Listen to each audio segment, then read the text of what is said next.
all over my fields and stuff, I would be really upset. It's just like, essentially, it's tricking a tanuki for doing like nice things for him. And I think eventually he's like, "Hey, do you want to drink some sake with me? I want to as like a thank you." And it's like, okay, I don't know. Essentially, I discovered this tricking story from a tanuki for doing like nice things for him. And I think eventually The one where I learned about that one YouTuber, I love that guy. He's the one where I learned about the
Hello, ladies and gentlemen. Welcome to the Anime Coloseum. It is an honor and a pleasure to see you all yet again on this podcast and stream and chat and wherever else. And also, more importantly, happy motherfucking Friday. It is finally Friday. Erica, get the good booze. Unfortunately, we weren't able to get to the East Asian grocery today. Nani? So I'm drinking Sapporo, but... I see. Well then, with that being said and done, I am your glorious big Oni sis, Color Never Melter.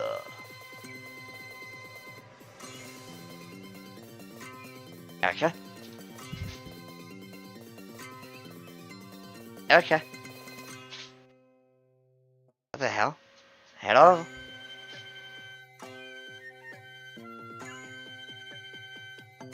Hello? Oh, you dropped... How did I... What? How did I... Wait, what? How the hell did I... Wait, how did I drop y'all? Okay, hold on. Oh, fuck. I accidentally pushed the wrong tab. Oh, shit. Shit. Fuck. Oh, God, fucking. Okay. Guys, I am super sorry. I wasn't trying to do insert thing where some band member backstabbed another band member to, you know. All right. Okay. Just so you know, we're still live, so.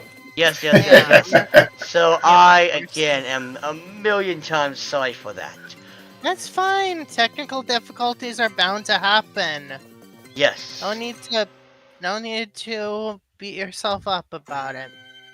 It happened. Everything turned out alright. Anyway. But anywho. Please,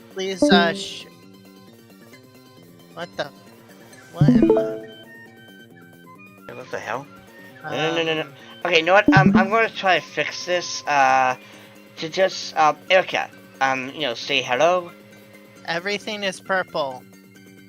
Yes. Not that that's a bad thing, but, like... Why is everything purple? Hold on. Okay. Right now I get what I'm supposed to do now. Okay.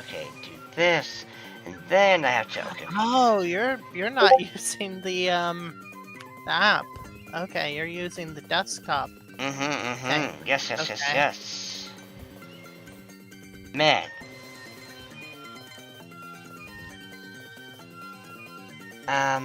Okay. So, anywho. Wait.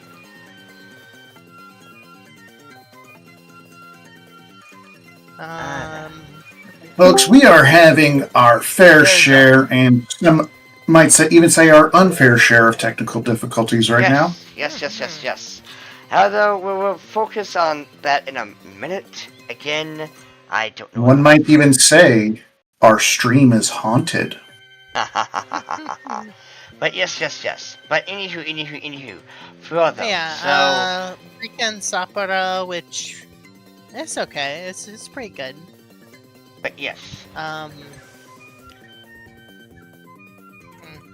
But anywho. Axe, you dropped now. Personally, I prefer Asahi. Oh shit, that reminds me. There was this at the East Asian grocery. I found this Chinese beer called Lucky Buddha Enlightened Beer, and the bottles are shaped to look like the Chinese Buddha. Just don't drink tiger beer. Nani? Tiger is a Thai beer that they included. It includes a bit of formaldehyde in it. What the fuck? It has a kick, but it is literally the worst hangover you will ever have. Why the fuck would you put formaldehyde in alcohol? Because, yes. But anywho. So, again, because hello. Normal beer doesn't get you drunk at those speeds, so. Exactly. But again, hello and welcome, my little ice cubes, and we are back again. A little bit of hiccup, as fucking usual. I hate this mouse. But anywho. So, first and foremost, I want to see if I can do it like this. But first and foremost, though, hello, welcome. I am your big only sis called Nevermelt. And guys, introduce yourselves. I am. Hold on, shit. I am. Yep, she forgot who she was. Erica Ironblood. I am coming to you live from hold on, is it Yomi? I think it's Yomi. From Yomi. And yeah, I could be your angel, but I'd rather be your devil. Yomi is the name for the Shinto underworld.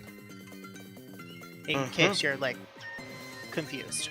Also, Bessel, your turn. This is Dr. Professor Abyssal Tech Sensei. I have installed the Know-It-All app, and I'm going to talk all about some spooky stuff today. Ooh. I and Alex, you're next. Howdy. I'm Alex the Kid. I'm, kind of feeling okay today. Yay! Okay, so again, I don't know why I can't go, get the OBS to work on the share thing, so I do apologize. But, so you're not, lost, I will let you know that the picture has changed. That way, you're not wondering what the hell is going on. But, anywho. So, today's episode we are talking about yokai.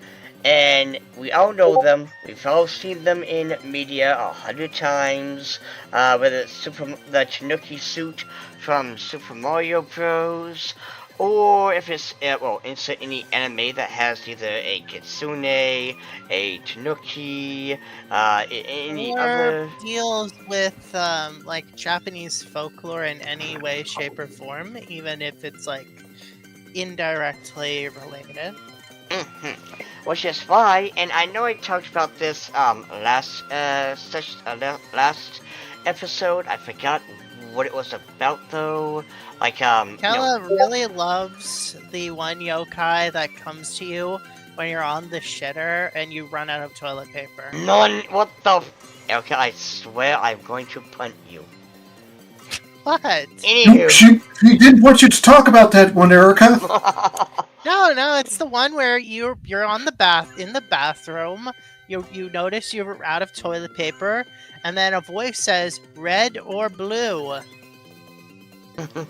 But anywho, today's anime of the day. You're always talking about that on the Twitters. Man, I am going to. Wait, okay, now I know what the fuck it. Toilet bound Hanako-san. Oh my god, I'm going to punt you. I'm going to punt you. Why? Why? Anywho. You're a very strange person. Says you. But anywho. I think everyone on this podcast qualifies as a strange person. Well, yeah. Oh, man, here. Shoots and ladders. Wait, what's going on? What the fuck? Silhouette has got... Oh, there you are. Okay, yay. Okay, good. Return. Yay, hugs. But anywho. So.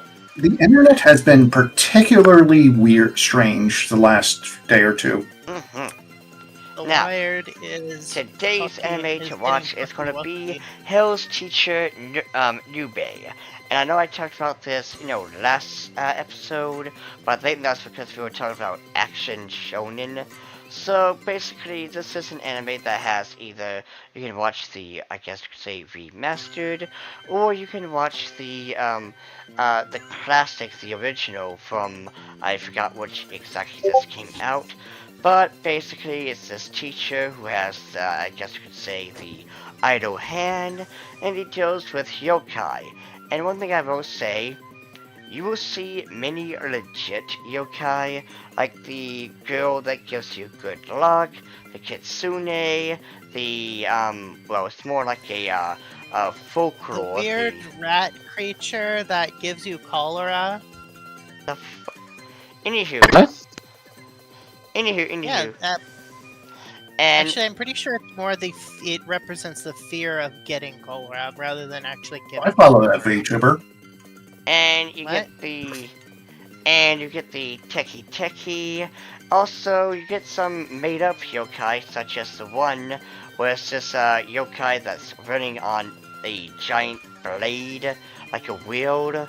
It's made for this anime. The guy who's a monk's head on a flaming wagon wheel. No, that's an actual. Oh no, not that one. This one is like this big Oni-looking guy who is on a uses this giant blade like a wheel. I know who you're talking about. Oh, okay. Yeah, I know who you're talking about. Okay. But anywho. Why are you looking at me when you should be worried about your child? So what? You get, basically. So what is a yokai? Ah, that's a very good question. However, there are two sources of what a Yokai yokai is pretty much just a catch-all term for monsters, spirits, demons, and supernatural entities within Japanese folklore, mythology, and yeah.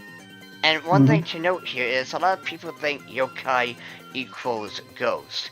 No. A ghost is just there are ghosts some, that are yokai, but not all yokai are ghosts. such as the kitsune, tanuki, oni, things like that. Yeah, there's Yokai are basically they're separate from monsters in that they're more supernatural. Yeah. They're not like some you of have them are your pretty monsters that are comical, like the fucking Kani Bozo, who's literally like it's like lives in a temple and is like, solve my riddle, and the answer is literally crab. So the kanji for yokai are actually two separate characters that both mean suspicious or doubtful. Ooh. Ah, nice. And also, again, there's two types of yokai. One being that they were created by basically a Japanese god. So, yeah, a lot of them are various spirits of some kind.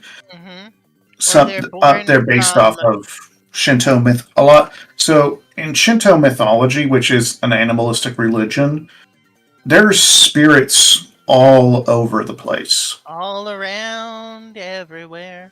Also, I believe the mountains have spirits.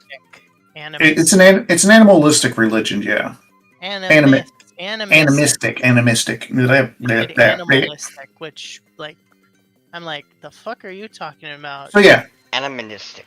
But typically it takes either strong emotion or a good amount of time for a spirit to inhabit something.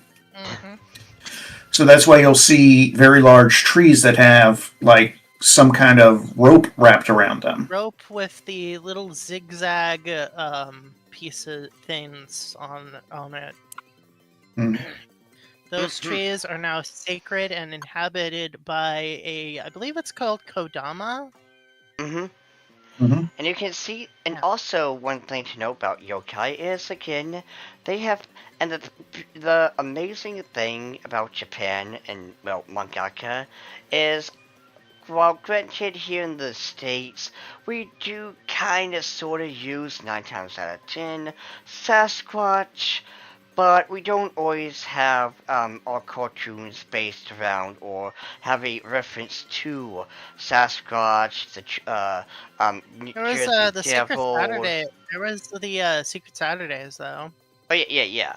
But that's like, the Jersey Devil, the Skunk Ape, the Frog People, and the Dogman. Oh, and I mean, technically, Mothman Ben 10, so there's that. But we don't usually, do cryptids in our entertainment that much. Unlike, Japan, that 9 times out of 10, if it's anime or video games or manga, there is a chance that it will be used. And, one example being, a lot of us from the 90s will know, is the Tanuki suit that Mario uses in Super Mario 3, where I, as well as every other American, called it the raccoon suit because we didn't know what a Tanuki was. That, or you probably learned of them from Pompoko. But, with that being said, we have gotten several yokai to go over, so let's get this party started. Starting off with, of course, one yokai. Oh, wait, sorry, wrong one. Do you mind screen sharing? I can't really see what's up. I know. It seems to be having issues, she was saying, so. Yeah, like, for some reason, I can't share it now due to whatever issue with OBS or whatever. But but it's okay because I have showed, my Oni. That I totally did not choose because of biased reasons or anything.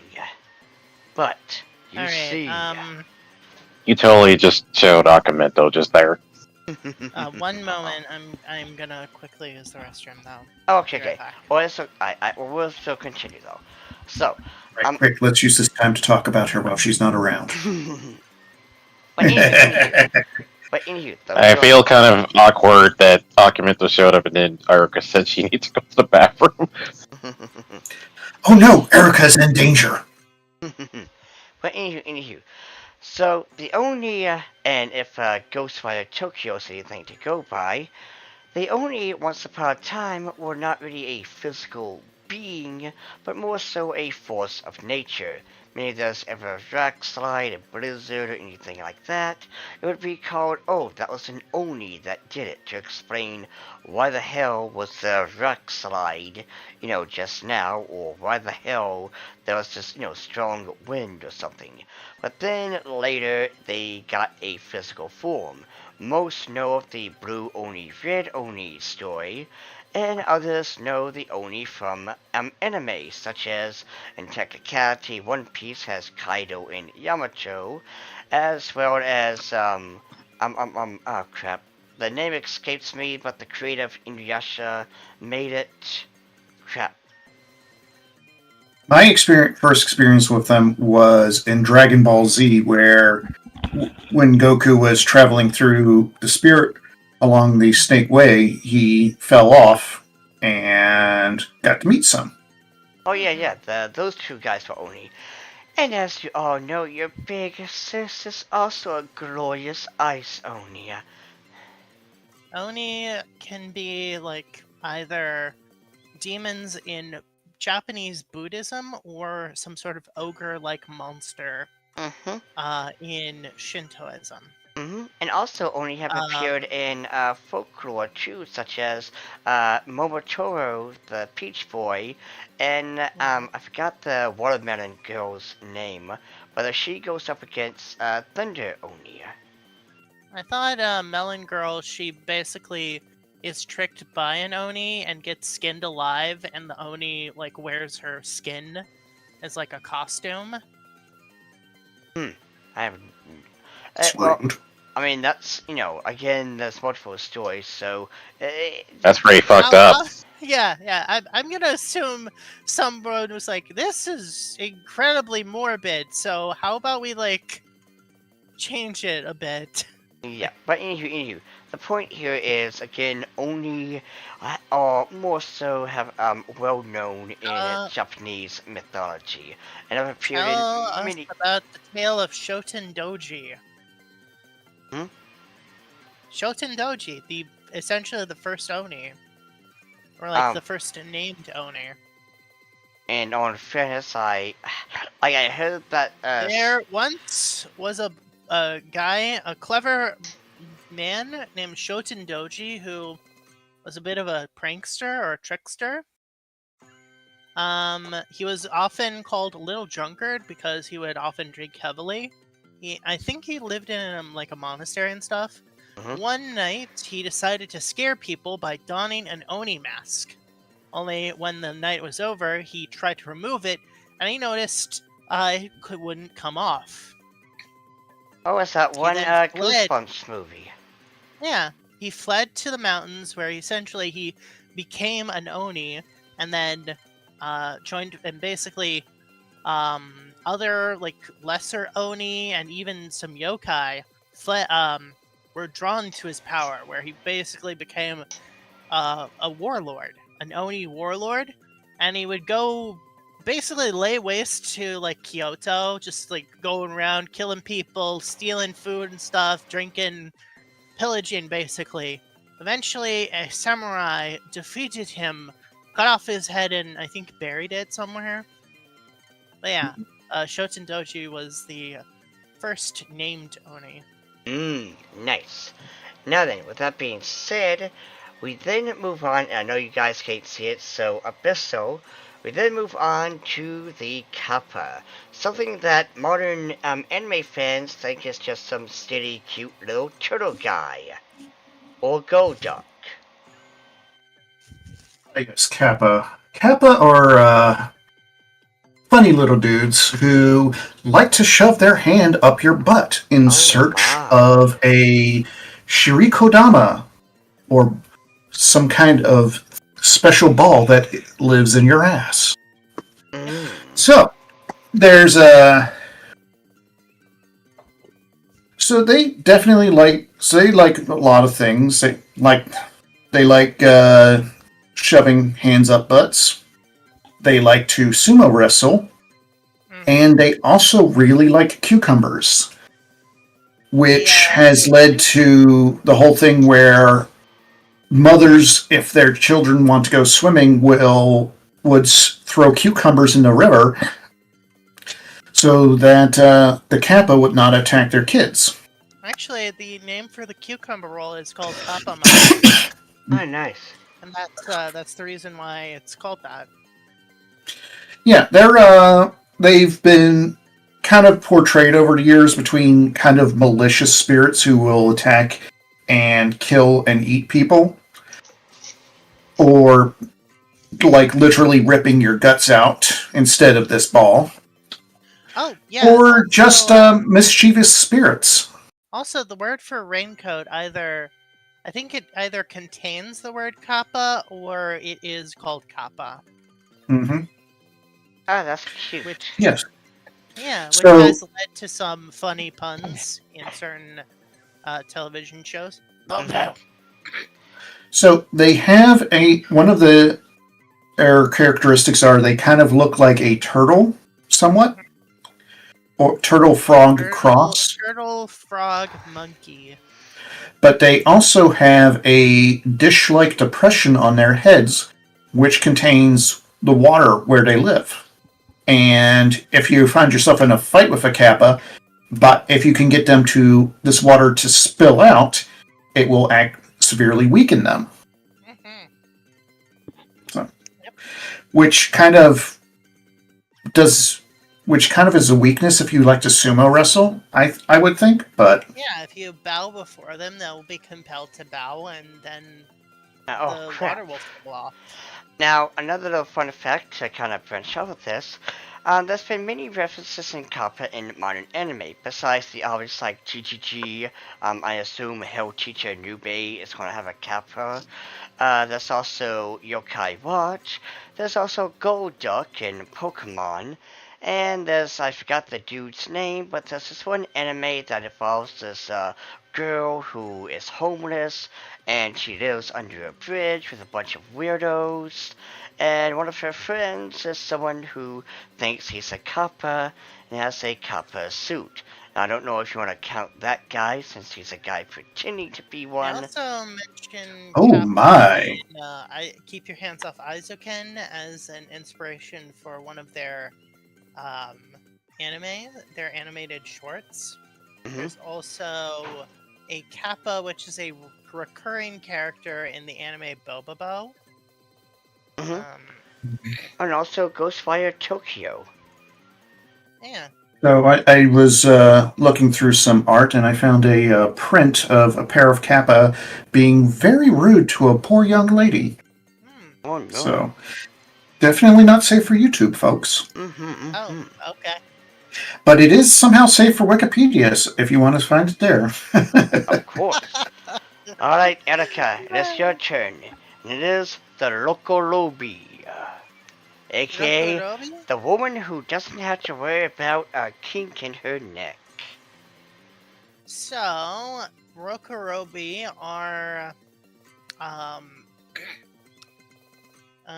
hold on. Aren't they supposed to be like a disease kind of thing?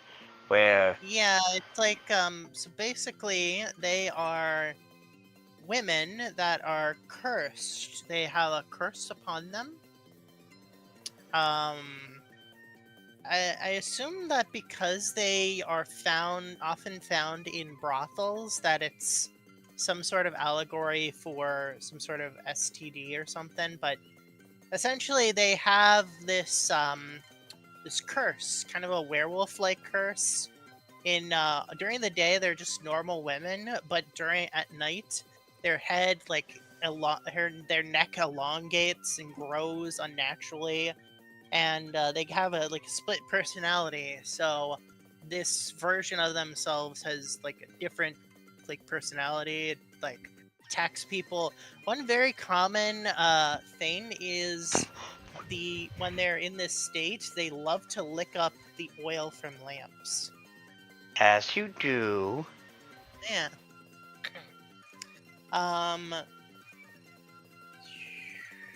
And oh, go on.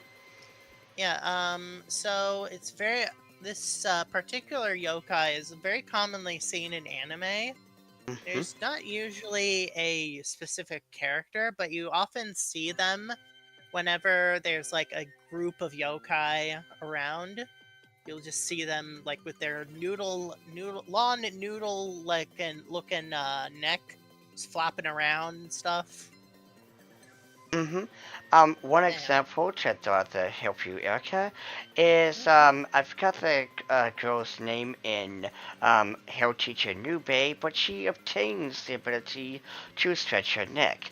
Mind you, it should also be noted that the way it's explained in shit! I literally almost forgot, and I actually watched the advert for it, but. There's a very infamous advert for a Japanese men's entertainment magazine that features this yokai. And also, like I was saying though, a character obtains the ability to stretch her neck. There's also the teacher from what's it? Man, I forgot the name. It's the one where you play as this tiny little person. Everyone's a giant. Little's Nightmare. Is that it? I don't know. Maybe. But, Little Nightmares? Yeah, Little Nightmares. Thank you. But, Okay. yeah, there's in the second game one that is, based on the Lokorobi, where she stretches her neck, and also, even though this doesn't really count per se, but when Orochimaru from Naruto stretches his neck, that can sorta kinda, be considered. Again, I don't want to say yes or no. I'm pretty sure, like, the eldest sister in the webcomic, Contemplating Reiko, she basically is able to stretch her neck very similarly to Ryoko Kobe. And the thing is, with this yokai, she only appears again mostly in the background. Like, there's really not a character that's like, I guess you could say, well known. Like, when I say Oni, you can think, oh, Kaido, Yamato, all that really creepy game from, Oni. Yeah. Oh, yeah. And if we were to say, Kappa, well, Golduck, in technicality. And, but with the Lokorobi, the really... Oh, yeah, we kind of glossed over the fact that Oni really, really, really, really, really, really love alcohol. Yes, and we also love meat. Delicious flesh. Doesn't Tasty. matter what it's from, they love meat. I can confirm. There's pork, there's beef, there's humans, there's fish. Long pork. Anyway. But yes. Yeah, so Rokurobi, Rokurobi. I'm sorry, I kind of exited out the of the tab for it, but yeah. There's also another similar yokai, but that one, the head like fully detaches. And it's more of a vampire type situation. Yeah. And Alex, it is your turn, and it's basically the cloth yokai. You keep calling it that, even though we're not supposed to know what it is. Well, basically, 9 times out of 10, people always refer to it as, like, a cloth or something. I had a different picture. Yeah, but it was too tiny. This one was bigger. Too tiny, too small. Fair enough. I mean, I thought that one was scarier because it was an actual real, it was a real picture. Image yeah, it was a real, yeah. Well, it's not a real image of it, supposedly. I'm not sure. It could be. But Which, I just that was realized I have the biggest head out of all of us here right now. really the fuck? Biggest what? Head. Head. biggest head. I was about to make a comment about how the biggest of us thinks that something's too small, but then I'm like, wait a minute. If you look at proportions, I'm about the same size as Erica, maybe a little bigger. Sorry, Kala. But anywho, Alex, explain this yokai. Well, this is the Kunai, and, as the name implies, it's kind of, supposed to mean, to twist or to wiggle. Do the wiggle? Yeah, that's kind of what it does. It wiggles. It's basically a white shape that you see in the distance and stuff. Like how I was saying, it could be like referred as like a paper sheet flowing, or like some kind of like fabric of some sort. And you specifically see it on like summer days and stuff like that. Mm-hmm. So if it's like a really nice day out and stuff like that, you kind of just randomly see it in the field. So these what do these things do? Well, for starters, trying to get close to it is a bad idea because whatever it's supposed to be, it will drive you insane. But don't do that. Here. Like literally looking at it any closer will drive you insane. So don't get close to it. Don't. Cthulhu. So basically, it's a Shindle Dojin. What the what? He's a famous Dojin author that has made some of the most infamous works of art in that field. Oh, I know who you're talking about. Wait, who is it again? We'll show you later. If you're a good Okay. boy, we'll show you later. But anywho. Don't call me a good boy.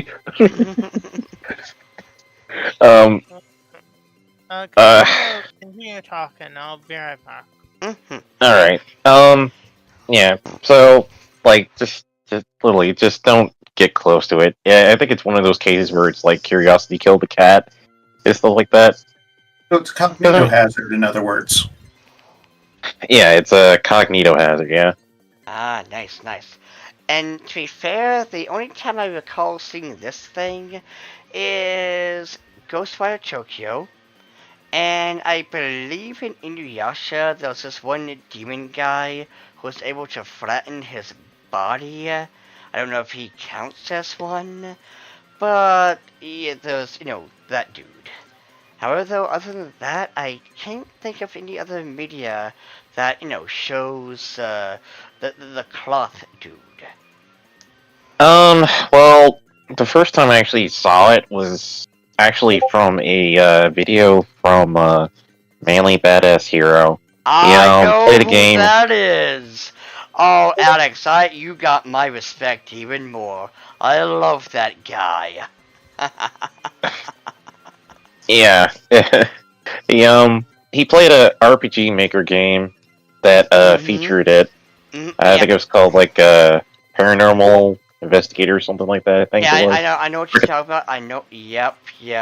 Okay, at least now I know. If I find any good videos, because I also like that dude. He's awesome, but I just love that it's like a small world. I did not expect anyone else to, because he's kind of niche. He's not like Dashi or Markiplier or Jacksepticeye where everybody knows him. So, you got great taste, Alex. Thank you. By the way, just looking at it from a far distance also doesn't save you. If you look at it for too long, it might kill you. Challenge accepted. I'm going to destroy it. Some things you can't. Yeah, so So if you see a Kuni Kuni, please ignore it.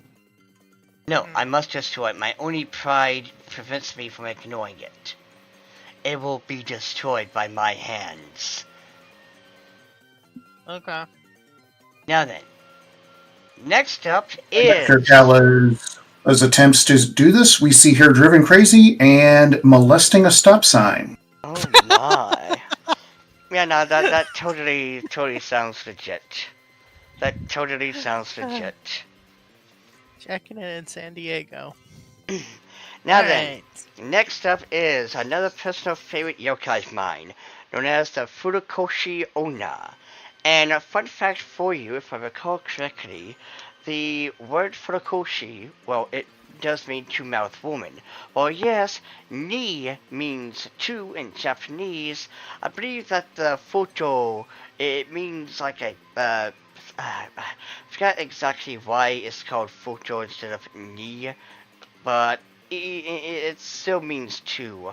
Again, I gotta look it back up again though. There But is like informal versions of numbers, kind of like how she is like technically 4, but Japanese also use yong to avoid the whole 4 is death. I gotcha. So, what is the Furukoshi Onna? Well, there's 3 stories. Story 1, basically this penny pincher, doesn't want to spend money on anyone. He finds out that there's this woman who doesn't eat. He's like, holy shit, I don't gotta pay a bitch to eat, and I can marry her? Hell yeah! So, he gets this girl. It turns out swelled, but he finds out that his rice barrels are starting to deplete some. And he was told that she doesn't eat, so, what's up with that? Well, one day he decides to say, hey honey, I'm going to work. Air quotes. And as he's going to work, he actually decides to spy on her, and he sees her hair moves like tentacles and takes in the rice cakes and consumes them with her back of her head as these luscious, thick lips. By the way, these are not my words. This is exactly how the story goes. And so, she, is consuming, and he's freaked out. Now, the second story is a personal favorite of mine. And if I recall correctly, it's a husband who has a nagging wife. Remember that she nags. So, one day when he's chopping wood, he accidentally hits her in the back of the head with his axe. As one does. Now, and see, the thing about this is like, why did you feel the need to tell me she was a nagging wife? Because, this doesn't seem like a accident when you give us some context like that. But anywho, as she's lying there dead, basically she gets teeth to grow in the back of her head, and she has a second mouth. The third story involves basically this wicked stepmother doing what wicked stepmother throughout the world does. Because apparently, fairy tales are not the only place where wicked stepmothers are total bitches. So, she stalls her stepdaughter, and she dies. And I forgot which day it was, but it's the day in the Buddhist calendar, whatever, where the earth realm and the spirit realm are closest together. I think it's the 84th day. But once that happens, she is then cursed with having a mouth on the back of her head that screams for hunger and food. And if you ignore it, it screams even more. And I want you to think about that for a second. Have you ever went to Walmart and you heard a little kid screaming at the top of their lungs? Well, I'm pretty sure that's basically what it's like, but it's at the back of your head as opposed to, way over there where you can just walk away. And apparently this yokai was supposed to represent, women starving themselves for, reasons and whatnot, and I also want to throw out there one of my favorites. I've been thinking about using this as a character in a story of mine. But she has been referenced in several animes. Mobile, the Pokemon, is based on the vertical Shiona. You also have crap, what's her name from Skullgirls? I forgot her name. Yeah, Fida, I forget. Yeah. Fidia, thank you. Fidia, from Skullgirls is based on, the vertical Shiona. And here in the West, I forgot the movie's name, but it's something Extraordinary Children. And there's this little girl who has a mouth on the back of her head. And so yeah, this is one yokai that is really unique, really interesting. And again, it has like a lot of references. And overall, this one is a pretty cool yokai in my opinion. I really do love the artwork of her. She looks, awesome. But other than that though, yeah, this is the Funakochi Onna. Now, you guys want to say some words about her, or? I don't know about you, but I think she's got some really good back of head game. I mean, the thing is, you can't give her the old donkey punch because, well. It definitely gives mindfuck a whole new meaning. Yeah, I really love the certain artworks that utilize of characters that are this yokai, and just the implications and stuff. But okay, Abyssal, you're up next with the brown-eyed yokai. So, this one is known as Shirime. So, as the story goes, Samurai is walking the road to Kyoto late at night. Why is he out walking late at night? Well, the samurai's probably been indulging in the shochu there. Hell yeah. But anyway, a man in a kimono, which is literally anyone at this time period because they all wear this, steps in front of his path and says, "Excuse me, just a moment of your time." Samurai asks, "What do you want?" The dude fucking then strips, bends over, spreads cheeks, and instead of the winking starfish, there's a winking eye. The brown eye of Sauron, if you will. No, quite. I mean, granted, Japanese tend to be very somewhat dark-eyed, but. And then the stranger says, "What are you looking at?" And apparently, the eye then lit up like a flashlight. As it does. The samurai, of course, proceeds to soil his loincloth and just gets the fuck out of there. As you should. To be honest, that would probably be the most funniest shit I've ever seen. No. What happened is, he probably told his buddies about what he saw. It's like, okay, no more sake for you, pal. We're restricting you. So, this particular yokai is a kind of a subset of Nunoparabo yokai, which their characteristics are they love to startle or frighten people. A typical Noparabo has a very featureless face, like no eyes, no nose, no mouth, just like a smooth flesh mask thing. But the Shirime hits you with the 1-2. First, it's like, oh my god, he has no face! Oh my god, his ass is looking at me! No homo. Oh, shit. Sorry, that's my phone. It just really likes to surprise. It doesn't want to hurt you, it just really likes watching you freak out.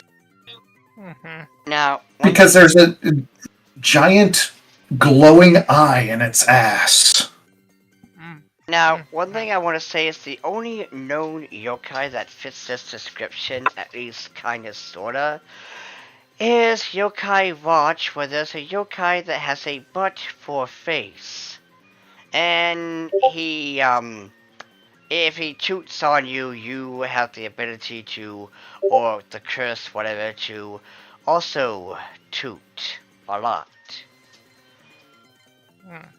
So, this is the only I'm gonna be honest with you.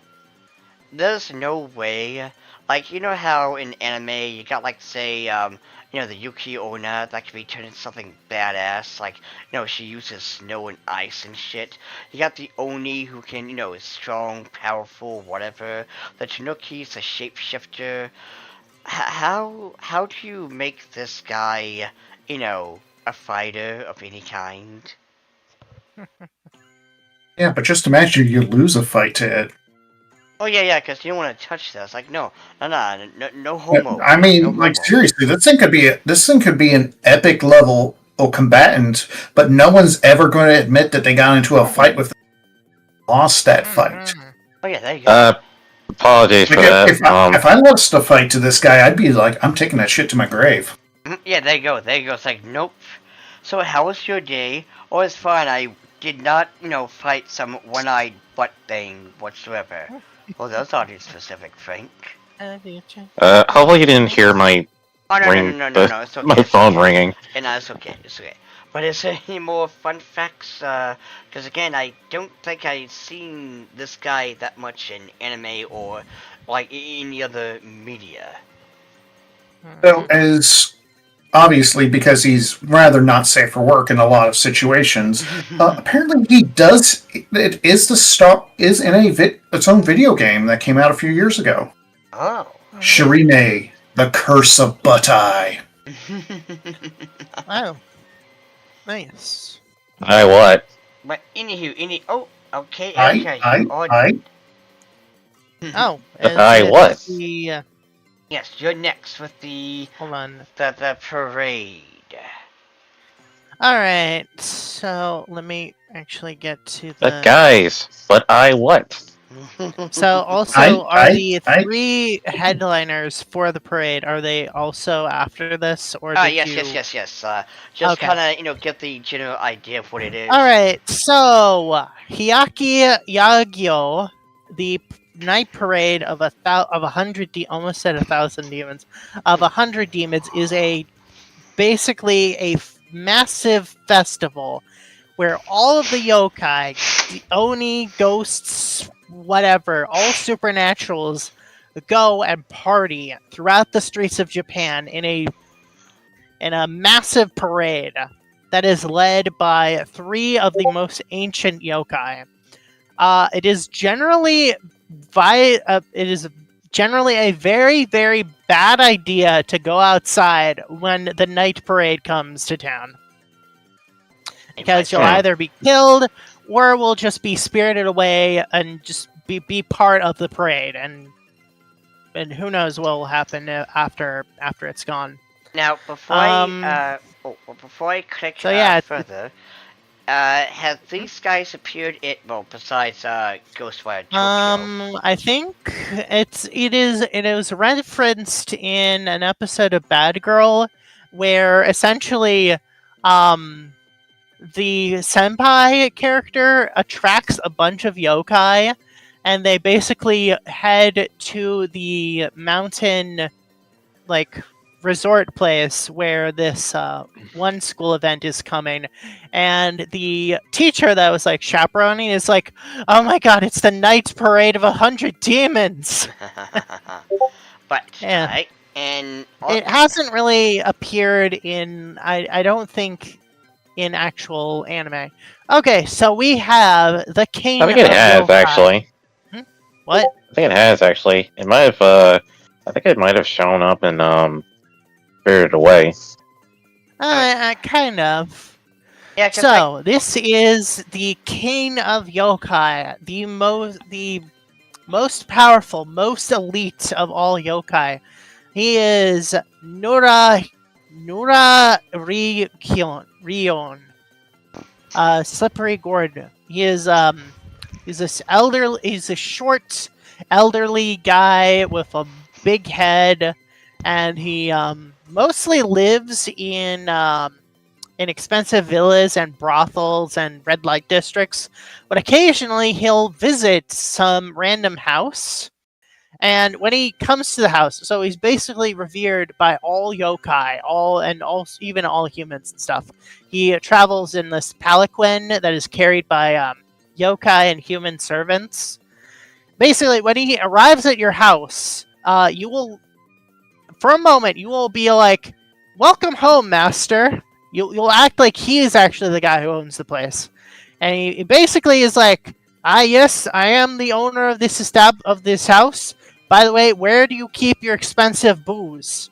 He'll basically partake of your expensive alcohol, your expensive tobacco, if you have any, and he'll have you essentially make him a very lavish, exquisite meal of of whatever expensive ingredients you have, and basically he'll then leave, and then as he leaves, you'll be like, "Who the heck was that old guy?" Is there any kind of good fortune that this brings or something, or does he just take your shit and peace out? Oh, yeah, that is literally what happens. He just comes, and leaves. Oh, so it's like that one cousin who crashes on your couch for a few days and then just ditches. Yeah. Wait, Damn, so this this guy literally has a natural cognito hazard that basically makes you think that he's the owner of the place that you live at, and then he just takes your booze and leaves. Yeah, and the good literally, booze, that's too. how. Yeah, he basically has very expensive tastes.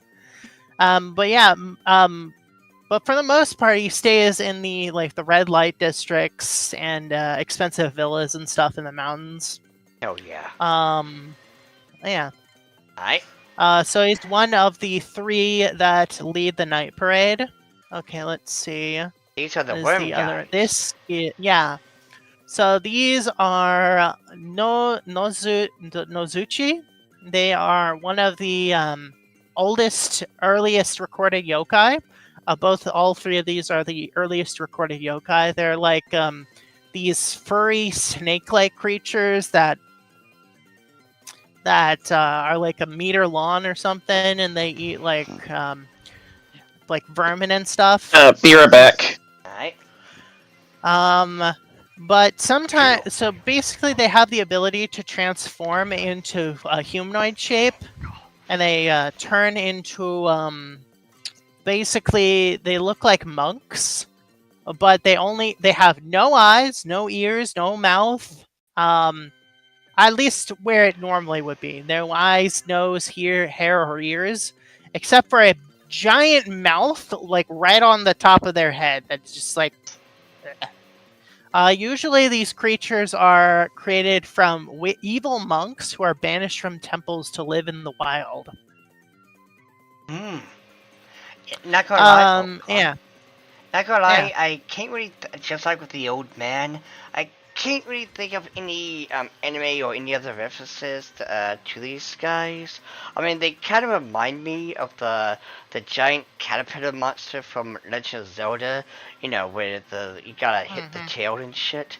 Now, granted, I don't know if that's just a coincidence, but it does kind of look like that. And also, kind of going back to the old guy for a moment. He and I know it's not maybe a legit reference, but he does have that whole Master Roshi thing going on, apparently. Yeah. That's why I earlier before we started rolling, I kind of said he kind of reminded me of Frank Reynolds, like from Sunny in Philadelphia. And it now seems like Master Roshi is like probably some kind of hybrid of this guy and like the Kappa. Oh yeah. And anyway, the third and final of this trio. This is Otoroshi. It is corruption. It basically means scary. It is this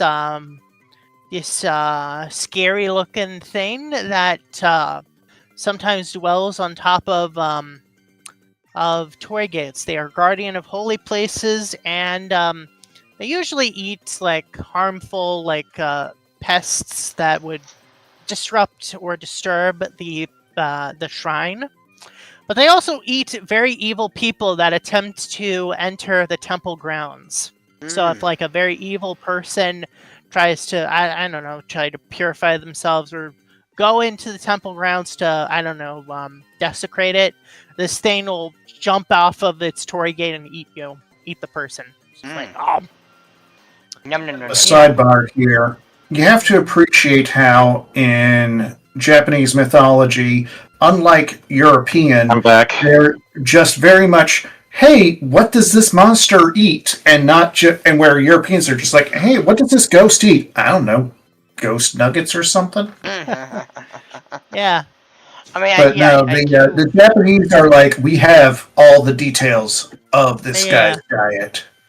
Yeah. Normally they eat like birds and stuff, but then like if a very bad person tries to enter the temple grounds through the torii gate, it'll just eat that person. Oh yeah. Again, what's eating? This guy. Who's eating? The yokai. This yokai. The Otoroshi. Again, don't know any references. They're guardian to of holy this places guy. and one of the oldest yokai. But yes, so again, don't know any references to this guy, so sadly... Chala was one of the oldest yokai. Yeah, I'm only 1,000 years old. Now, your turn, Alex. I might want to hold on that for a second. I need to use the restroom. Oh, well, again, I hope you're okay. No, not again. Okay, so my mom called, and she was telling me that my stepmom was bringing over some food, so that's why I had to had to leave for a second. Okay. So do you need another minute, or...? It's just going to be a second.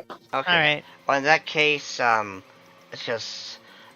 well, I'll take this for a second, I'll jump back when you get back. So, anywho, the Yuki Onna, one of the most popular yokai of all of yokai.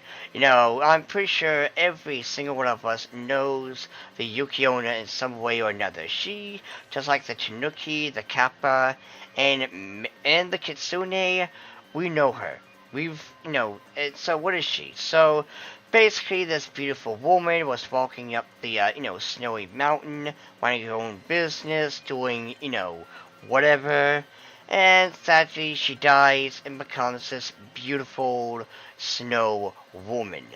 And that's basically her story. Now, one thing to note here is there are two other snow-based yokai. One is this ugly hag that eats men. She spares women, but she eats men. And also, she is based on Jinx, but we're not going to get too far into that. Just know that, again, Jinx is based on a yokai, not something stupid that Western idiots drooled over. And there was a third snow yokai, but I can't... A third yokai? Yeah, okay. Can't think of the... Mr. President, a third yokai has hit the podcast. I see. I am back, and I did not see a red man in my bathroom. Thank God. But I think it's mostly public restrooms that happens. Yes, but anywho. Really? So, again, the Yuki Onna has appeared in many forms of media, from Ghostwire Tokyo. There's also Yumi from Senran Kagura, that's based on, the Yuki Onna. Hell Teacher Nube. There's also Frostalas, the Pokemon. And Rukia's attack, Zanbakuto in Bleach, is based on the Yuki Onna as well. And again, this is one of the most well-known yokai out of all others. Oh, okay. Hang on. So apparently Nura, Rise of the Yokai Clan, is a series centered around the folklore surrounding the Night Parade. Ah, nice. Jujutsu Kaisen had a event referencing the Night Parade. Pompoko has a reference to the Night Parade as well. There's also nice. Yeah, and then there's Or like night. possibly references being in Spirited Away, the credits for Ghost Stories, and yeah. Alright. But anywho. So yeah, overall though, the Yuki Onna is again, very popular, very well known. And her story is kind of just straightforward, where she's a beautiful woman who, does no woman stuff. Some stories aren't really have her hostile. Again, that's usually the other one. But I absolutely she is one of my favorite yokai, mostly because I love ice, element, if anything, basically any ice power or whatever. That's kind of my favorite, kind of my thing. Yes, this should be obvious by my VTuber model, but yeah. Wait, is this the icicle woman? No, that's the Sururu Onna. The, okay. And she is more so about basically, and oh my god, Erica, I fucking love you. Thank you for knowing who that is as well. Because fun fact for you, I'm gonna go on a tangent real quick. At first, I was gonna go for the icicle woman from my VTuber model. But, it was like, wait, don't you mean the Yuki Onna? Don't you mean Yuki? It's like, no, that's the icicle woman and the Yuki Onna. However, though, no one else knew about the Sururu Onna. It's like, you know what, I give up. And thank you, Erica, so fucking much for knowing. I mean, it helps that I have literally the brain that will cause me to just look up and browse databases of various mythological creatures and stuff. For the sake of looking them up and be like, oh, that's interesting. I did not know that. But again, thank you so fucking much. But yeah, anywho, so the Yuki Onna again. It is actually Kala loves using the line when she gets rejected. Why'd you gotta be so cold? But anywho. It's cold as ice. Now, technicality and in fairness, Alex, to go back to your turn. With the with the peekaboo yokai. Yokai. Peekaboo. I love peekaboo. Oh, I see you. But yes. I smell you. Alex. Okay, so this is the Tsukima Onna, or the Gap woman. That's a weird name. So she works at the Gap? Oh, maybe she does. And everyone is mature adults and doesn't think anything inappropriate with the word Gap. I literally just thought of the clothing store, so.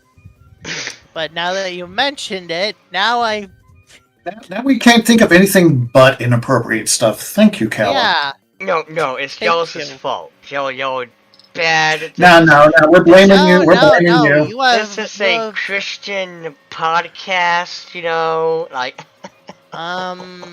Well, I can't speak for everyone else, but I do not think of myself as a Christian person. I'm agnostic, but anywho, It's joke, Erica. Yes, Alex, continue. The joke. Alex, if I offend, I'm sorry. Please forgive. Continue while I take Erica and basically throw her in the snow. Okay, so the Tsukima Onna is basically how it sounds.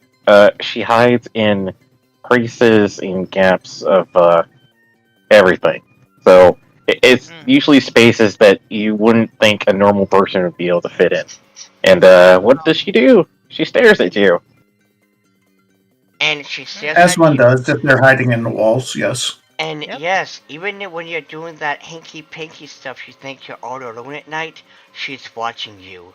You filthy, filthy person. Great. Now I can't think of anything. Now I can't unsee the fact that she's probably. And now I can't unsee that she's like watching you fap. But anywho, Alex, continue. He watches people fucking. Yeah, she basically watches you. I mean, that doesn't sound too bad, but it's the fact that she is watching you that is the problem. So, basically, no matter where you go, you're probably going to keep seeing her. Once you do see her, she's going to basically haunt you. It's like that. So, and it will drive you nuts. And there's no really real way to get rid of her, too. I mean, you would have to seal every single crack or crevice in your home, but that's, like, impossible. And I think, supposedly, you can, like, transfer it to somebody by bringing a friend over and having them, like, take a peek at her and stuff like that. Yeah, but make sure that one friend that owes you money. That way you don't feel like a total asshole. Yeah. But that probably is not gonna work because she's not gonna move from targets unless the other target is dead. So yeah. And there's like, and either way, she either drives you insane, or she drags you off into the underworld, which is supposedly where she's actually peeking from. Oh. Yeah. Is she a female Oni? She's a female Oni? I mean, drives you insane, so it's like a steering wheel down a pirate's pants. Now, one thing I will say with this one, I don't think she has been in any media. I only know of this yokai because she has, apparently. Oh yeah, she has. I remember there was an episode from what was it called? What's it called? I'm trying to remember it. You know, what you think about, I will at least tell the story real quick. But the reason I know Yamishibai. Oh, there Yamishibai. Yeah, that's where I saw her from. Yamishibai. Alright. There was an episode where a guy was basically had to he had the Tsukimo own in their home, and they basically played hide and seek for a better word for it. I can assume you can assume that didn't end well. Okay. Well, the only reason I know of this yokai is many years ago when My Little Pony was, G4 was, good and whatnot. I did some fan fiction. Yes, I wrote fan fiction, and someone came to me. Message was like, "Hey, you know, be cool. I like your work. You think you could make basically a yokai version of the MLP characters?" And this character, he said who would make sense was for Fluttershy to basically be this character, since hiding and keeping away from people and whatnot. Is it Yami Shibai or Yama Shibai? This yokai here. No, I was talking to Silhouette, to Alex T Kid. The T Kid. Yeah, it's Yami Shibai. It's kind of a play on for what was it? It's a type of theater thing, where they basically do those little shadow puppet stuff. and whatnot. Okay. It's the name is kind of like an opposite of that. It's a shadow play, I guess. Yeah, it's called Yami Shibai. Well, first is that all. Yami Shibai no Kandeo. Is that all? Addicts. Hmm? Is that it? Oh, is this the Kitsune? Yeah, oh no. To be fair, if you're done with that, it is now, Abyssal's turn with the yokai with the biggest nuts. So this is the Tanuki raccoon dog, or also known as the Bake Danuki. So these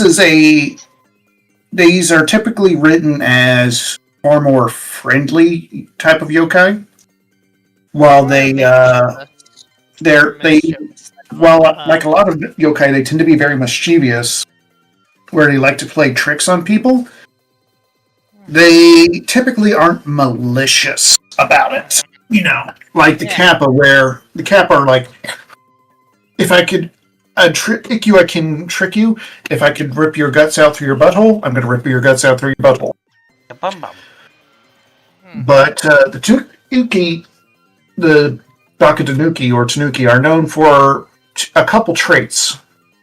First, they, even though they can walk upright like people, they can actually shapeshift. Mm-hmm. So, but they have to place in order to shapeshift, they have to place a special leaf on their head in order to shift. And should that leaf fall off or be taken off, they will revert back to their normal form. Mm-hmm. The second, which Kala brought up, is they have a particularly excessively large ball sack. Mm-hmm. Which they can increase and decrease in size at will. Like that one Studio Ghibli movie. Yeah, Pompoko. Mm-hmm. Yes, the thing, in fact, in this picture, you can actually see the ball, the nutsack. Yes, it is when they want to move at speed, they will throw it over their shoulder. They can also use it to fly, which is actually, I believe, originally how the Super Mario Bro Tanuki suit was supposed to be able to allow him to fly. Mm-hmm. I can see why Nintendo did not like that, but I think it would be hilarious as hell. Like, it would be hilarious. Come on, Princess Peach, we're flying out of here. I mean, that's why it's Hang the on tail to and not the Peach. Yeah. That's why it's the tail and not the But, one thing Chelsea Mario looks at you right in the eye and goes, "That's not my tail." That's my tail, though. But also, Mamma mia, my nuts grow huge. That's not my tail. Hey, now, fuck you, Luigi. question. Do you know why Japan decided it'd be a great idea to basically have the Tanuki be known for having big cojones? I don't know in particular, but having abundance. This is where I can help you. So basically, way back when, they didn't have, wallets or purses. So apparently, and to the gentlemen in the audience, prepare yourselves.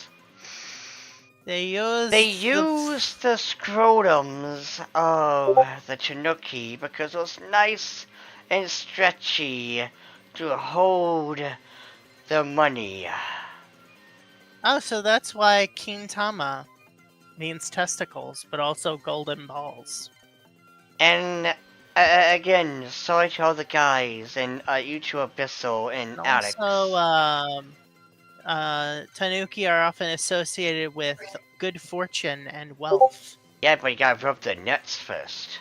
Also, Tanuki really, really love booze. Oh yeah. But so you'll notice this is a common thing in a lot of Japanese thought.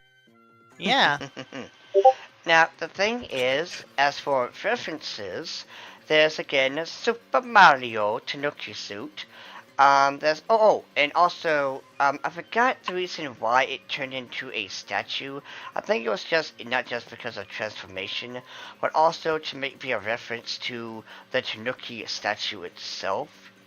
But there's also Zigzagoon, who, while yes, looks like a raccoon, he is in fact based on the raccoon dog, aka Tanuki, in Pokemon.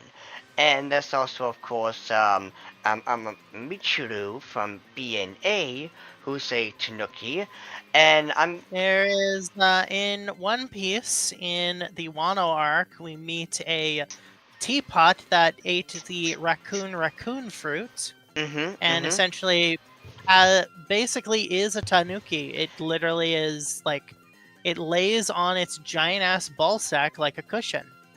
and there's references to tanuki in the Keep Your Hands Off Aizoken manga, because the anime stopped right at the at volume, I think, 3. There is Tanuki in, again, Pompoko. There is Tanuki, references to Tanuki in Shimoneta, or A Boring World Where the Concept of Dirty Jokes Do Not Exist. I think just saying Simonetta is good is good enough. Yeah. I think we get what the anime that is. Also, you could also consider Tom Nook from Animal Crossing, reference to Tanuki. And also jumping back to the greedy, the greedy jerk. But also jumping back to the One Piece thing with the teapot Tanuki. Fun fact: that's actually based on the fairy tale or folklore of Banbaku, I believe.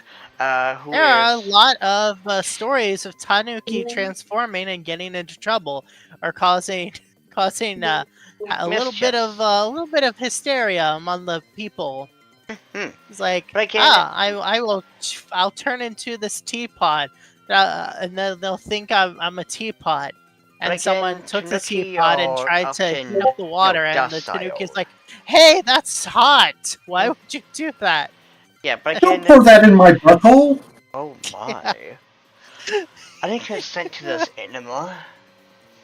Yeah. Wow. Alright, it's your turn, Erica. It's the little guy that gives everyone tofu. Yeah, so Tofu Kozu, little tofu boy. He's basically it looks like a human kid, except he has a large head and has like clawed feet and hands. And he wears essentially the outfit of a tofu seller boy of the Edo period.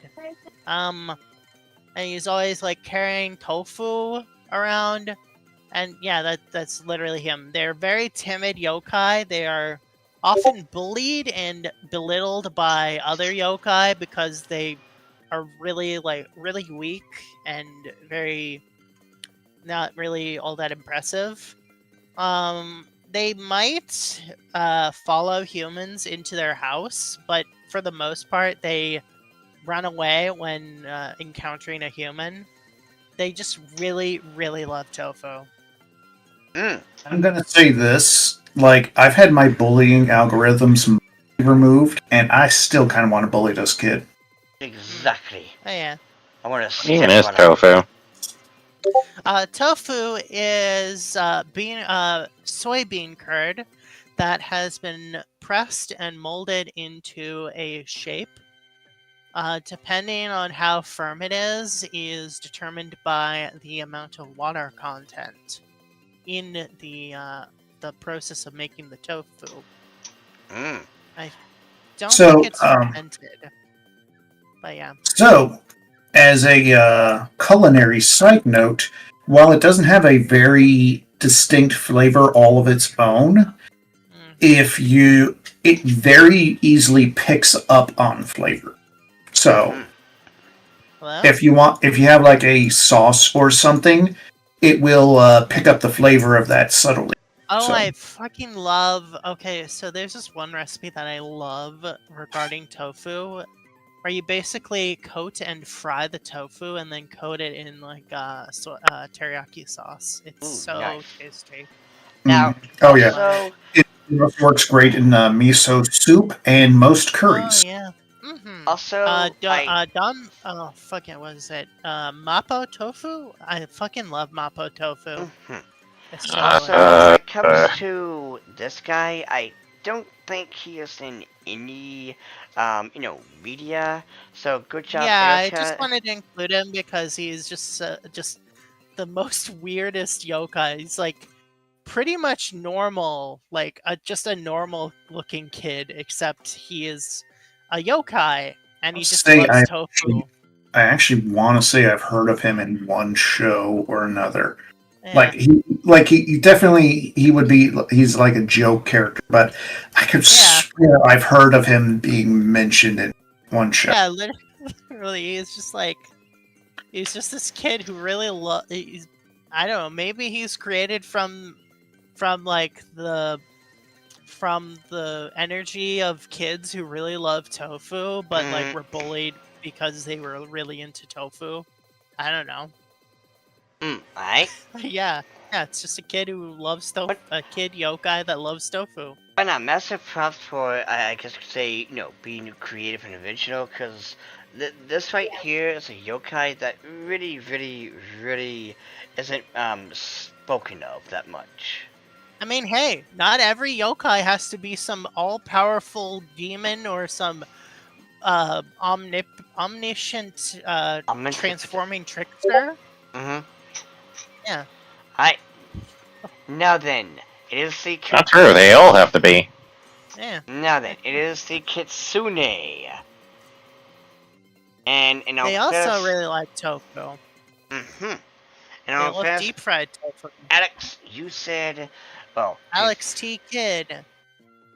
Now, Joey, we can help Keep you. adding a T. Kala, your elbow is obscuring the kitsune. It's okay. Okay. Alright then. Is it okay? We can all talk about them a little bit.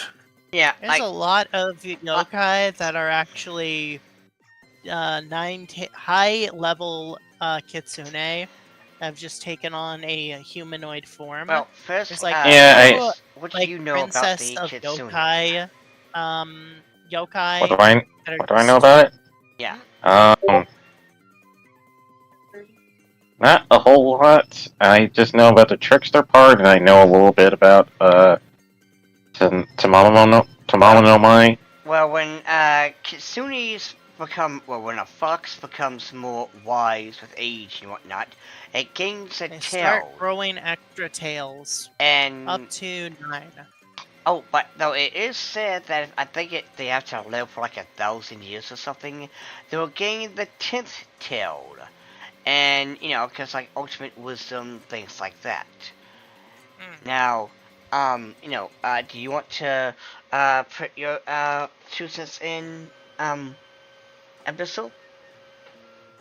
So, while kitsune are known for mostly having more than one tail, there is a story that I came across of looking at some stuff for this episode of what it's an old folklore saying when you have rain in broad daylight, as in the sun's out but it's raining, you should keep kids at home because the kitsune are holding a wedding, and if the kids go out to play, they could be spirited away by this.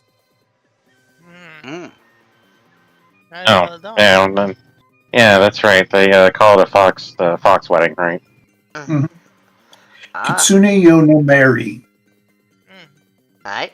Well, that's a lot better than the Western name for it. Sun shower? No, I thought it was the term for when it's raining but it's sunny out is the devil is beating his wife. That sure was something. But anyway, so One story that I know about the Kitsune is basically the Kitsune and the Tanuki, really don't like each other. You got like this Tom and Jerry shtick going on, where the Kitsune, is basically an asshole to the Tanuki. One story being that the Tanuki is like, hey, yo, I forgot the exact words, but it basically was like, hey, you should totally go over there and fuck with the samurai. And when the Kitsune gets tricked to go over there to fuck with the samurai, he gets sliced and diced, and, well, it basically gets screwed. And, actually, no, to be fair, this is more of a Daffy Duck and Bugs Bunny type situation, where the Tanuki is Bugs Bunny, whereas the fox, the Kitsune, is, well, Daffy. Because 9 times out of 10, the Tanuki always lands on top. But again, other examples being that the Kitsune is more, wise. It's not always having beef with the, Tanuki. Also, fun fact for you, Animal Crossing, there's Red the fox, who has beef with Tom Nook, who is a air quote Tanuki. Yes, Tom Nook is a legit raccoon, but the name, so pun, haha, shut up, stop questioning it.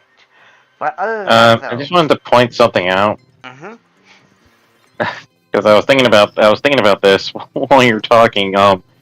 So like Erica said, the American term is that the devil's beating his wife and stuff like that. Does that mean that someone was like someone married the devil and enjoys that sort of thing? Yeah, Lilith. Um, In Judeo-Christian mythology, the first actual human woman, was a woman named Lilith, but she was not really easy for Adam to control. She was basically a free spirit, and despite giving him lots of kids, she did not wasn't obedient. So she was kicked out of paradise, and then Lucifer was like, "Hey, you want to be my wife?" And she's like, "Sure." oh yeah. But yeah, anywho, I thought we said we weren't. This wasn't a Christian, a Christian stream. I'm discussing. I am just explaining. You asked about the devil and his wife and shit. I'm literally just explaining mythology. Okay. So I know. I'm making a joke. There's been other Kitsune in, of course, anime, the Nine-Tailed Fox Spirit in Naruto. There's Ninetales from Pokemon. There's even Zorax from Pokemon as well. Let's see. There's other examples of the Kitsune. Of course, there's Tamamo in Fate series. Also, the Kitsune in Hell Teacher Nube.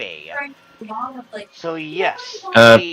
Speaking of that, yeah, there are well, apparently Tamamo is split up into different characters, but they all don't have So the legend of Tamamo no Ume was she was apparently one of the most powerful yokai to have ever existed. So, legend has it she was born in China over 3,000 years, was exceedingly beautiful, but also rather evil.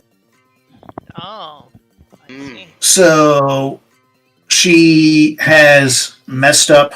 She is said to be responsible for the fall of the Shang dynasty in China. Ooh.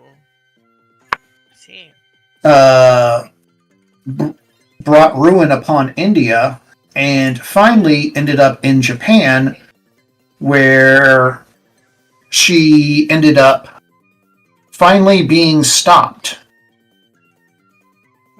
However, after she was defeated and killed, her body was said to have formed into a stone known as the Shishoseki, or Killing Stone, which was located in Tochigi Prefecture. The stone that was said to house her spirit, however, split in half in 2022. Mm-hmm. Ooh. Yeah, that was a... Oh, yes, go ahead, sorry. This has led to the rumor that she has effectively escaped and is free to run her mischief over the world. Interesting. Which, if you haven't been under a rock for the last several years, there might be some truth to that. Interesting. But yes, anywho, moving on.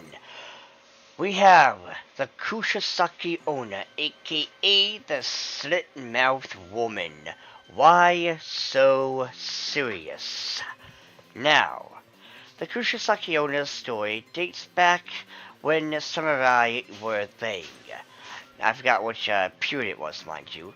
But all I do know is that basically she was this very vain woman, really loved her appearance. The husband, who was a samurai, was getting jealous and annoyed, and decided it would be a great idea to give her a smile. With a sword, no less.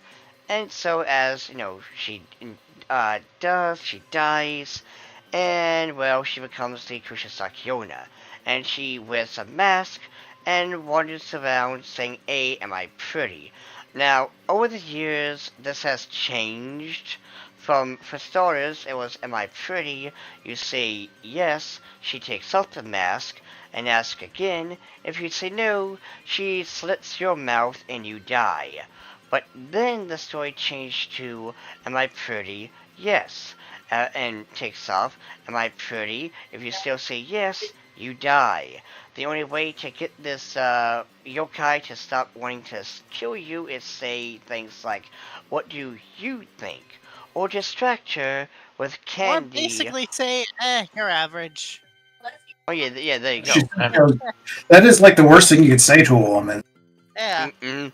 And then, or you basically throw some candy, you throw rice, you throw things to distract her while you GTFO. Because if you try to run away, it's just like in every horror movie. It doesn't matter how far you run, the villain is right there in front of you, somehow, some way. So she is a very vicious yokai, someone you don't want to meet on the streets at any time. And she has appeared in several, media. There's a Japanese horror movie.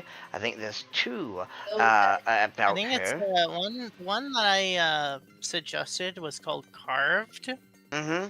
And you actually messed up and thought I was talking about a Western horror movie about Jack-o'-lantern. And I'm like, no, it's the Japanese movie about the split-mouthed woman. Yes, that was definitely on me. But there was also this very wholesome manga about this slit-mouthed woman who is trying to scare this human. And it's a romance manga. It's very cute, very wholesome. And it's a short manga too. I forgot the name though. And there's, I don't think any other, legit, references in media. I think there's a yokai in Yokai Watch based off of her. Dude, do you not remember in fucking Dandadan? Oh, right. Shit. I had a derp moment. Billy. I heard a derp moment. Yes. To be fair, it hasn't been adapted to anime yet, but in the manga there is literally a character that takes inspiration from this particular yokai.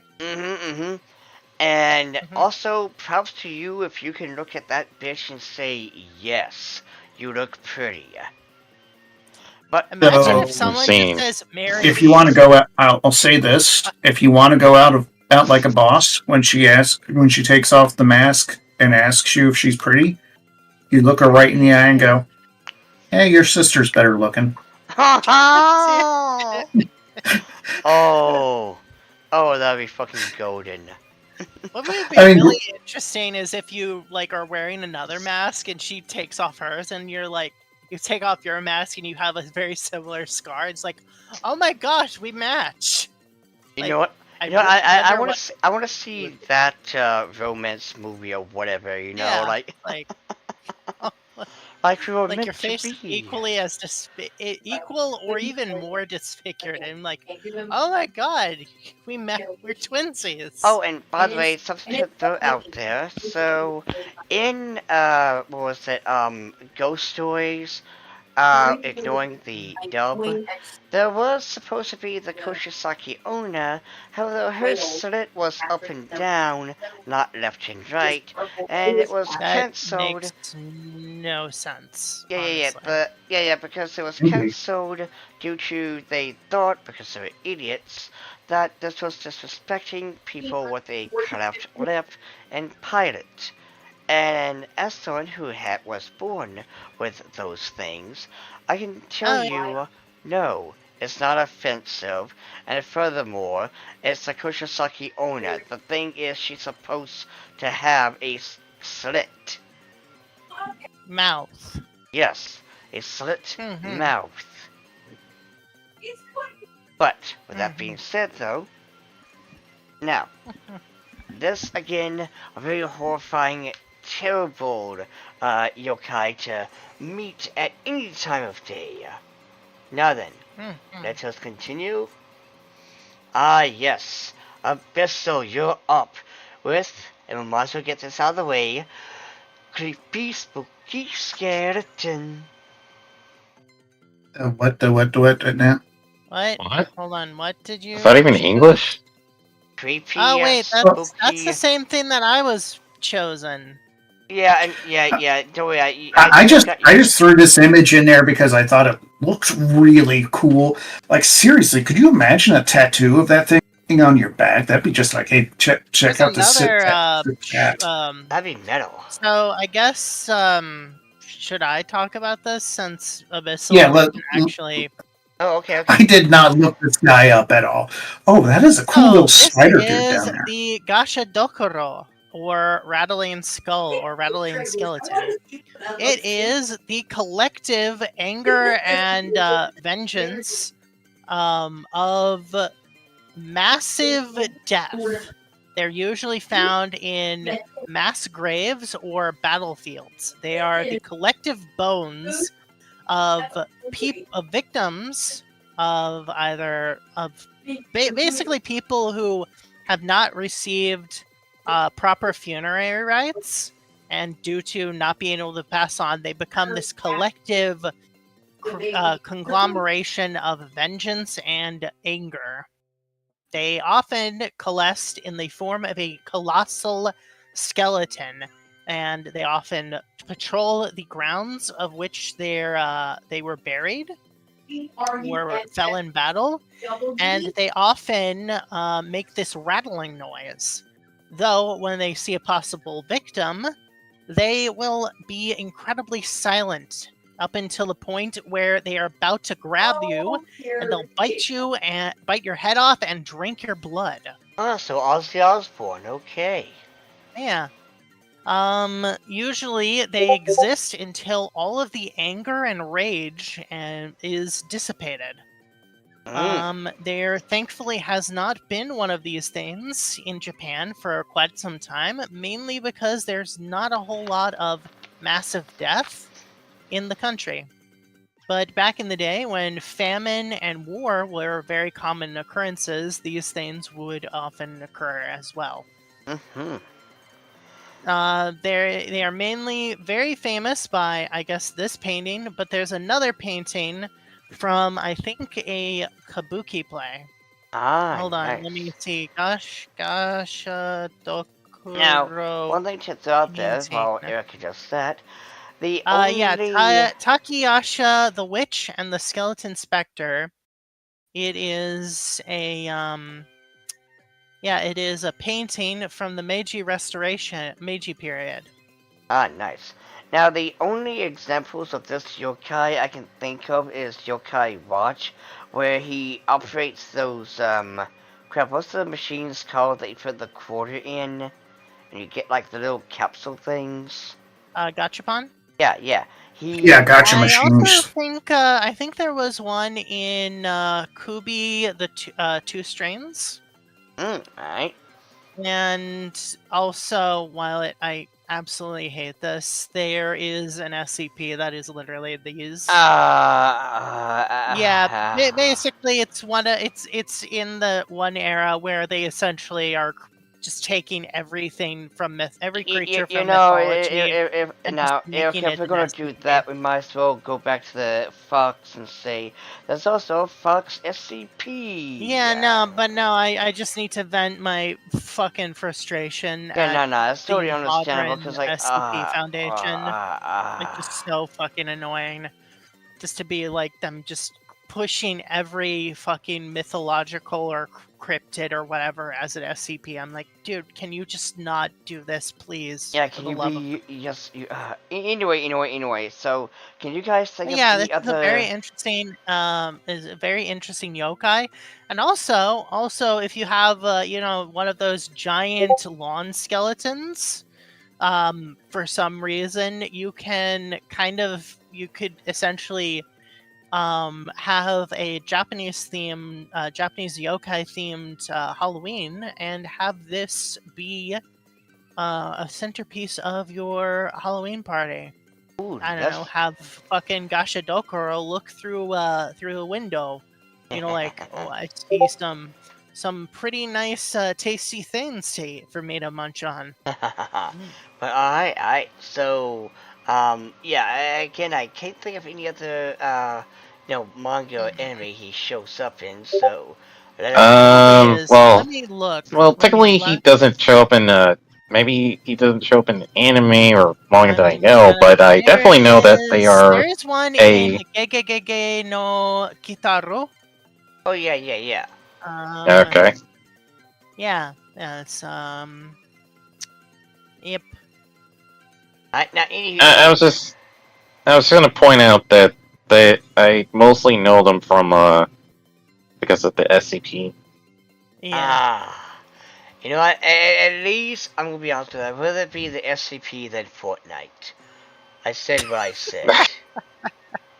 I just hate how people are like, oh, I know that blue-haired anime girl. She's from Fortnite. There's Nura Rion no Majo.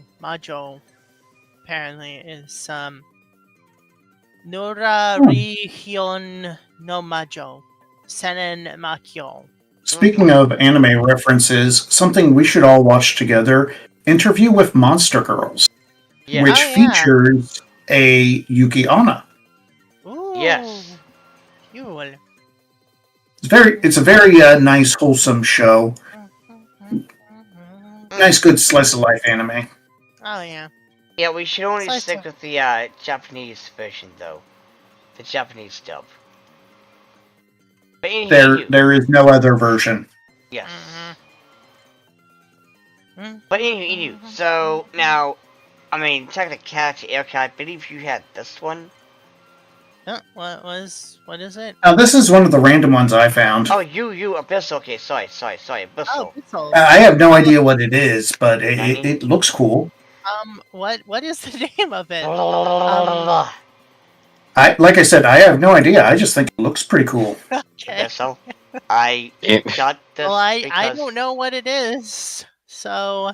Abyssal. I don't know what the name is, so I don't think I'm able to. I shall call this one Mother-in-Law. Hold on, let me see.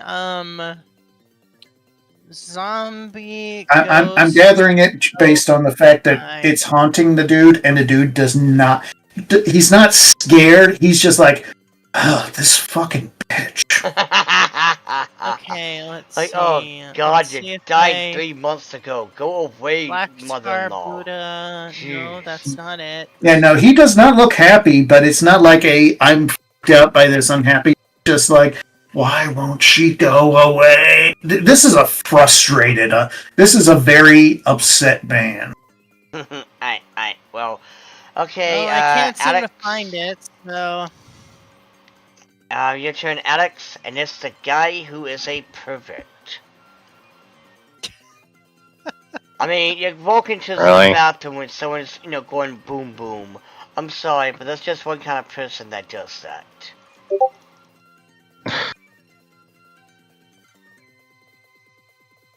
I have no words. But anywho, it's the toilet guy. The man in red. It's Akamento, which means red cloak. It's also a game by Chillard. Now, what does the man in red do when you're using the bathroom? Okay, so he appears in pool bathrooms or in public toilets, and he asks a question, if you want red paper or blue paper. And apparently, and according to, and not according, fuck me, my words are getting jumbled. Okay, so basically, if you choose either option, you get to die either in two different ways. Well, he either basically stabs you, and your clothes get soaked in blood, so red paper, or he chokes you to death, and you turn blue. Don't say purple. That's it's gonna result in the same thing, to be honest. And don't say yellow either. No, seriously, don't say yellow. I don't know which is worse, getting choked to death or stabbed, or getting peed on. Oh no. I mean, there's only one kind of person that would say yellow then. But, Oh, wait. I'm sorry. That's wrong. Hey, no. can I borrow your cloak instead? That's wrong. He doesn't pee on you. He dunks your head in the toilet. He's, So the standard Western bullying tactic of waterboarding. Oh, yeah. Which, by the way, doesn't really exist, but... Waterboarding. But, yeah, so, and not gonna lie, it's kind of neat they chose this guy. Because the toilet one I know that involves the toilets is Hanako-san, who, again, as Erica pointed out earlier, was toilet-bound Hanako-kun. But as for this guy, I only know him because I watched that one video of, like, Japanese yokai, and, well, you said there was also that game. All the haunted parts of the high school. You go to the biology class, and the mannequin will actually come to life and start running around. And then you tell the mannequin, no, I'm not trapped with you. You're trapped with me. If you go to the... Shit, I forget. Well, hold on. Let me look this up. But is that all you wanted to say, Alex? Well, no, it's when I said he dunked your head in the toilet, yeah, he does dunk your head in the toilet, but you also drown. So I mean, Erica was definitely right about the waterboarding thing. Yeah. Fun fact: it's not considered waterboarding if you use diesel fuel. Oh no. Oh, there's the basketball guys who like have no head. Well, yeah, that's also a reference in Dandadan. Yeah, literally, I'm like, holy fuck! They just reference almost every. Yeah, again, Tatsu, like, sometimes you think Tatsu's making up the yokai, and then Tatsu's... I usually, like, assume, because he, like, everything is... So originally, I thought Turbo Granny was Onibaba, and then I was like, wait, is the Turbo Granny? What is this? And I look it up, and I'm like, oh, that's an actual yokai. Okay. But anywho, so... The question is Turbo Granny faster than Teke Teke? Turbo Baba. But anyway, no way. so that is, I assume, the end, ladies and gentlemen. And in conclusion, this was I love this episode. We should probably do it again next time with different yokai. But again, the beautiful thing about Japan, it has an amazing history of yokai, and also they turn it into their manga and an anime. The biology classroom, a music room, a living locker, a blood fountain, the steps, the cursed steps, something with the library, and a talking painting. But anywho. Oh, I found it. I found it. Found it. Hooray, you found it. It's something called the Kohata Kohiji? The image that Abyssal unintentionally shared? Yes. What is it? So what is it about? What is it about? Let's see here. What is it?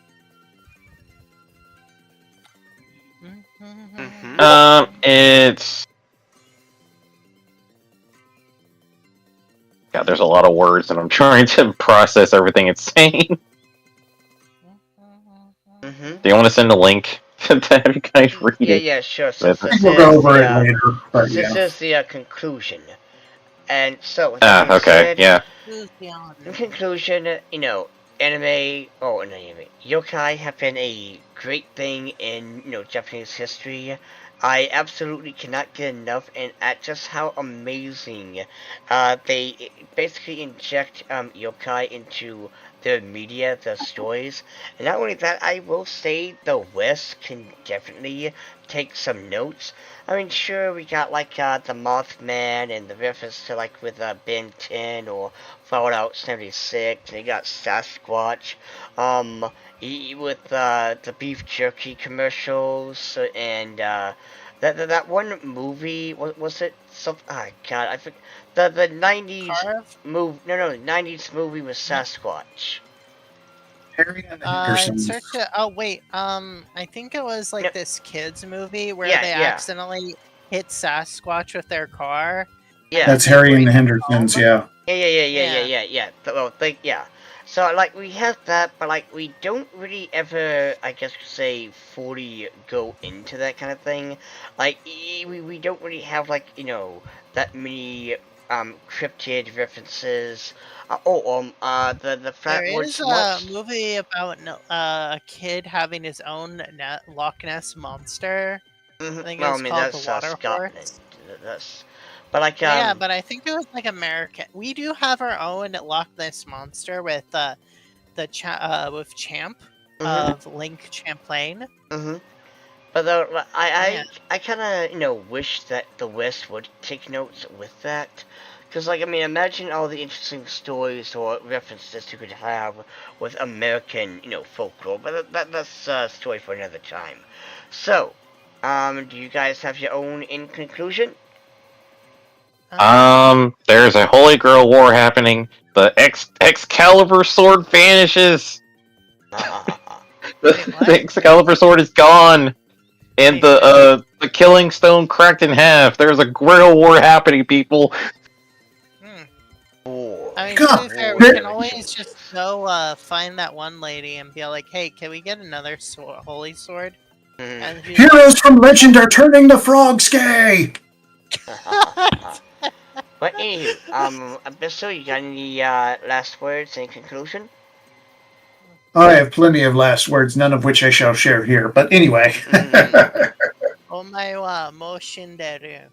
Nani? But, Erica, do you have any last words? Yeah. Yokai and learning about Japanese folklore is pretty fun. It's very interesting how many interesting things that they've decided to come up with after being, like, isolated for, like, hundreds of years on a fucking island.